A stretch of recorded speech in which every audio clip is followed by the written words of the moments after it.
Hello दोस्तों, एक नगर में एक व्यक्ति रहता था और उसका दिमाग बहुत तेज था और उसकी ख्याति यह थी कि वह किसी भी चीज को बड़ी जल्दी और आसानी से सीख लेता था।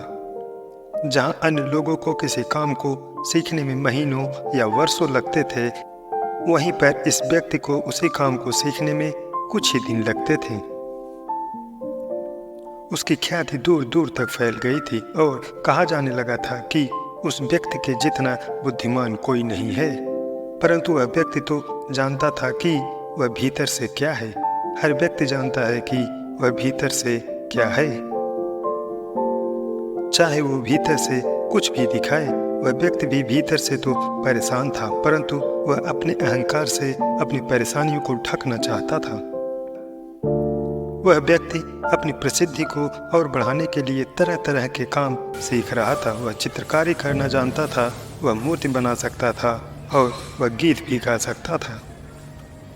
और वो दुनिया जहान का हर वो काम सीख चुका था जो उसने अब तक देखे हुए थे। इसीलिए उसे अपनी बुद्धिमत्ता पर अहंकार था, क्योंकि कोई भी साधारण आदमी एक काम कर सकता है या दो काम कर सकता है या ज़्यादा से ज़्यादा 3 काम को कर सकता है, परंतु वह तो सैकड़ों काम को कर सकता था और बहुत अच्छे से कर सकता था। इसीलिए उसे अपनी बुद्धिमत्ता पर अहंकार था। वह इस बात को अंदर ही अंदर मान चुका था कि उसके जितना बुद्धिमान इस दुनिया में कोई भी नहीं है। फिर एक दिन उसका सामना एक महात्मा से होता है। उसे पहली बार एक ऐसा व्यक्ति दिखता है जिससे उसे ईर्ष्या होती है। अब तक उसने ऐसे लोग देखे हुए थे जो उससे ईर्ष्या करते थे, और जहाँ ईर्ष्या होती है वहाँ तुलना का होना निश्चित है। वह व्यक्ति अपनी तुलना उस महात्मा के साथ करना शुरू कर देता है। वह देखता है कि महात्मा के पास एक भिक्षा का कटोरा है और उसके पास धन की कोई भी कमी नहीं है। महात्मा जी के वस्त्र तो साधारण थे, परंतु उसके पास वस्त्र बहुत कीमती है। महात्मा जी तो जमीन पर नंगे पैर चलते हैं, परंतु वह नंगे पैर नहीं चलता।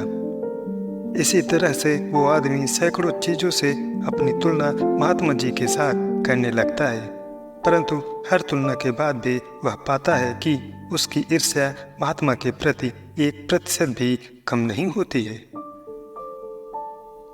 वह व्यक्ति मन ही मन सोचता है कि मैं इस भिक्षु से अपनी तुलना क्यों कर रहा हूँ, जबकि मेरा जीवन इससे 100 गुना बेहतर है। लोग भी महात्मा जी का सम्मान कर रहे थे।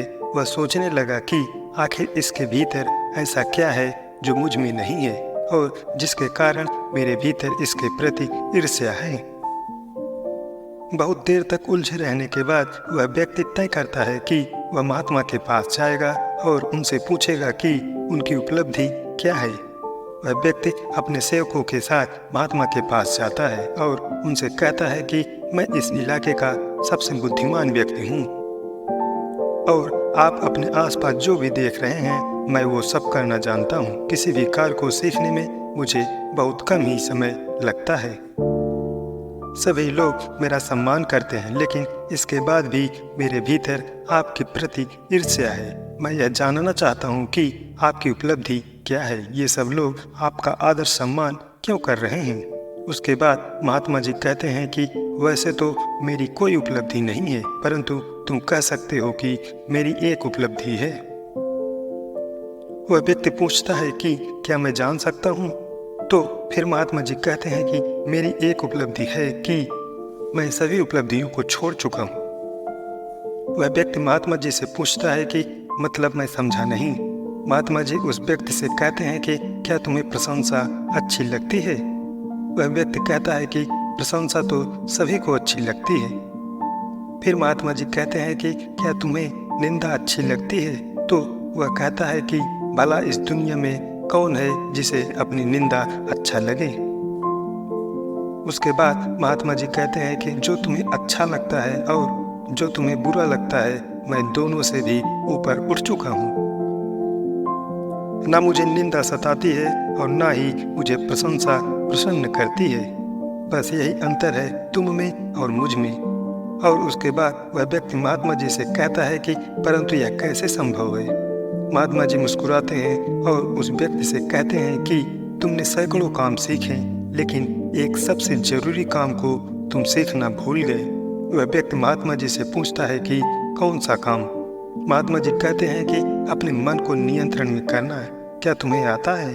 महात्मा जी की यह बात सुनकर वह व्यक्ति समझ जाता है कि ईर्ष्या का यही कारण था। उसके बाद महात्मा जी कहते हैं कि जिस व्यक्ति ने सारा जगत को जीत लिया लेकिन अपने मन को नहीं जीता तो उसने कुछ भी नहीं जीता, और जिसने अपने मन को जीत लिया परंतु सब कुछ गंवा दिया फिर भी उसने सब कुछ जीत लिया। दोस्तों, ये वीडियो कैसा लगा मुझे कमेंट करके ज़रूर बताएं। Thanks for watching.